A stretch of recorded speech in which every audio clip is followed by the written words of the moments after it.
Breaking news from the Tea Time News Channel. I'm Maya S., and tonight we have learned about a group of boys stranded on an island.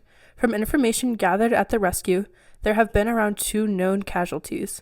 The identity of the 2 boys are unknown to this day. To understand what happened on the island, we attempted to interview some of the survivors. Reasonably, they are still shaken from whatever occurred on that island. We can only assume. To understand some degree of what happened, we bring you the only man that witnessed the boys at the island, the officer that rescued them, Officer Jonathan. Officer Jonathan, how did you know to go to the island with all the boys on it?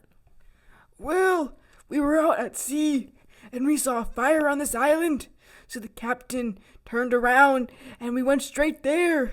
The island was completely aflame, and there were boys running out there. On fire? And there were boys running around? Yes, on fire. And there was a boy who was running. He looked terrified. When I looked behind him, the poor boy was being chased. At first, I had thought that they were playing a game, but thinking back at it, it didn't seem like a game. Really? What made it seem like that? Well, the boys chasing him had spears, and they were yelling. Oh, that doesn't sound very good. No, it was not.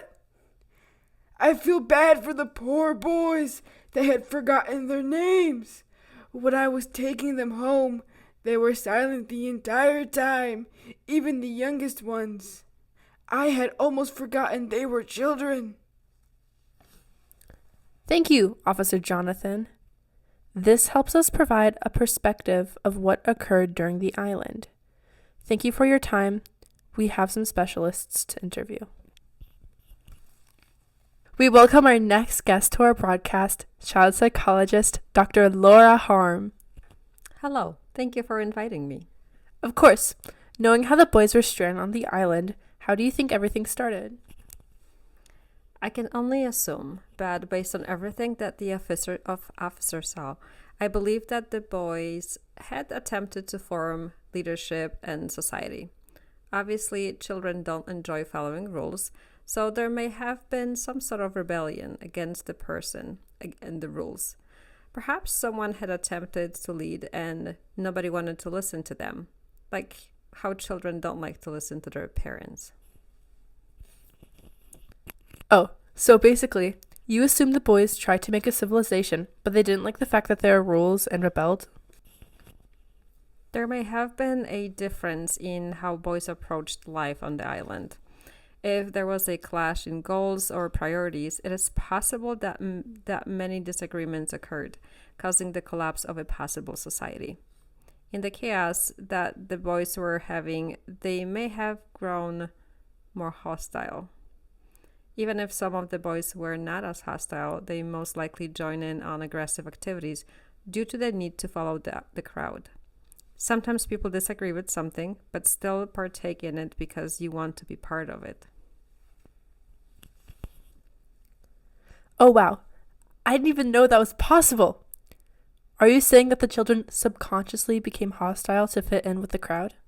Yes. Alrighty. Thank you for coming in for today's interview. I'm afraid we've run out of time. Of course. We have learned a lot of new information from our 2 people today. In summary of what we have learned today is that a group of boys from around the ages of 5 to 13 have been abandoned on an island. The lack of adults caused the boys to be reckless and hurt one another. As for the 2 missing boys, if there's any known information about them, we will report on it. For the time being, we will hold a funeral for them today at 14 o'clock. Thank you everybody for tuning in today.